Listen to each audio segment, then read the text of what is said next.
कल में बारिश शुरू हुई, कई रोज गुजर गए थे। सावन में बारिशें तो हर साल ही होती हैं, लेकिन अब के बार तो बारिशें रुकने का नाम ही नहीं ले रही थी। लंबे समय बारिश होने के कारण तमाम पक्षियों के घरों में दाना तकरीबन खत्म हो गया था।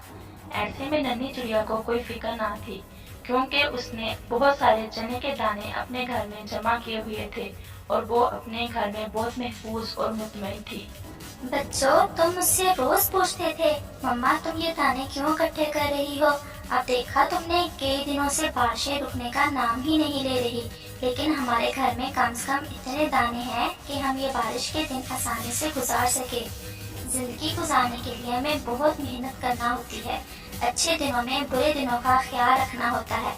मैंने ये सब कुछ अपने बड़ों से सीखा है और अब तुम्हें ये मुझसे सीखना होगा। वो ऐसे बातें कर ही रहे थे कि किसी ने इनके घर के दरवाजे पर जोर जोर से दस्तक दी। मम्मा, ये कौन है इतनी बारिश में? पता नहीं बेटा, मैं देखती हूँ। कौन है? मैं कौवा हूँ, आपके पास में ही बेल के पेड़ पर रहता हूँ। मैं बहुत मुश्किल में हूँ, मेरी मदद करो। मैं तुम्हें अच्छी तरह जानती हूँ। चालाक कौवे, क्या चाहते हो?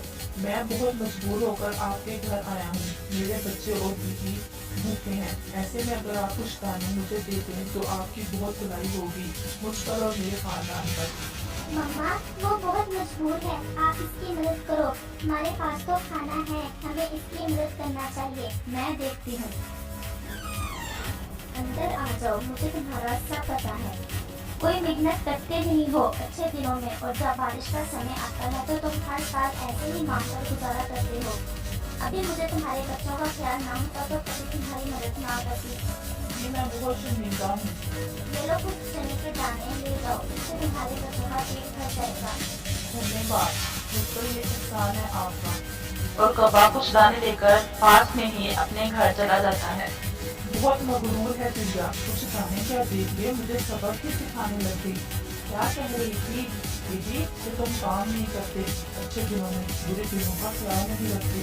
तुम छोड़ो इसकी बातें, 2-4 दिन गुजर जाएंगे, बारिशें रुक जाएंगी, फिर कौन पूछेगा इस चिड़िया को। और वो चने के दाने खाकर सो जाते हैं। अगले दिन कौवा फिर परेशान था कि रात तो गुजर गई, आज क्या खाएंगे।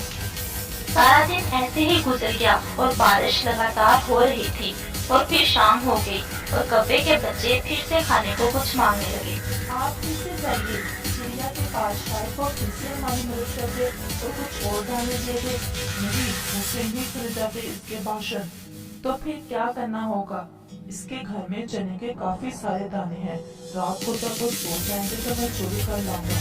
हाँ, ये ठीक है। और ऐसे वो भूखी सोएगी और हम पेट भर देंगे। और कौवा रात के नहीं होने का इंतजार करने लगता है। लगता है चिड़िया सो गई है, अब तुम्हें जाना चाहिए। हाँ, मैं जाता हूँ। और कौवा धीरे से खिड़की में से चिड़िया के घर में घुस जाता है। चने के दानों का तो उसे पहले से ही पता होता है और वो जाते ही चने के दाने चुराने लगता है। ऐसे ही बेख्याली में कौवा जब चने के दाने चुरा रहा था तो उसकी पूंछ दिए के साथ लग जाती है और कौवे की पूंछ को आग लग जाती है और कौवा शोर मचाता है। मेरी पूंछ। इससे चिड़िया की आँख खुल जाती है और वो जल्दी से कौवे की पूंछ को लगी आग बुझा देती है। कौवे के पास कहने को शर्मिंदगी के सिवा और कुछ नहीं था, लेकिन चिड़िया फिर भी कुछ चने के दाने कौवे को दे देती है। ये तुम्हारे बच्चों के लिए, और हाँ, घर जाकर अपनी पूंछ पर मरहम पट्टी जरूर